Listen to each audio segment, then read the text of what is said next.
বয়সটা যখন ঠিক আমার যৌবনে ছিল, যখন আমি প্রেম ভালোবাসাকে সবচেয়ে বেশি গুরুত্ব দিতাম, যখন আমার কাছে ভালোবাসাই ছিল জীবনের অংশ, ঠিক সেই সময় দেখেছিলাম চিরদিনই তুমি যা আমার। চিরদিনই তুমি যা আমার মুভিটা যখন দেখছিলাম, যখন নায়ককে ধরে ভিলেনরা মারছিল, কোথাও যেন মনে হচ্ছিল আঘাতটা আমাকে লাগছে। টিভির দিকে তাকিয়ে চোখের কোণে জলও এসেছিল। সেদিন বুঝতে পেরেছিলাম মানুষটা সুন্দর অভিনয় করে।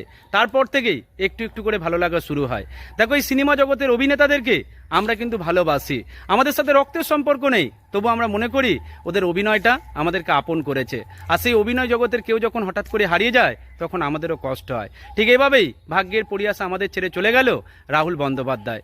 আমরা ওই চিরদিনই তুমি জামার থেকেই এই মানুষটাকে পেয়েছিলাম।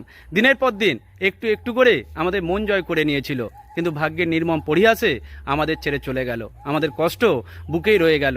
দেখো, আমরা দিনের পর দিন এই সোশ্যাল নেটওয়ার্কিং সাইটে অনেক সেলিব্রিটির মৃত্যু হঠাৎ হঠাৎ করে পাই, পরে আবার শুনতে পাই যে খবরটা ফেক ছিল। আমি ভগবানের কাছে প্রার্থনা করি আমার কাছে যে খবরটা এখন এসে পৌঁছেছে, এটাও যেন পরে ভুল প্রমাণিত হয়, তাহলে আমি সবচেয়ে বেশি খুশি হব।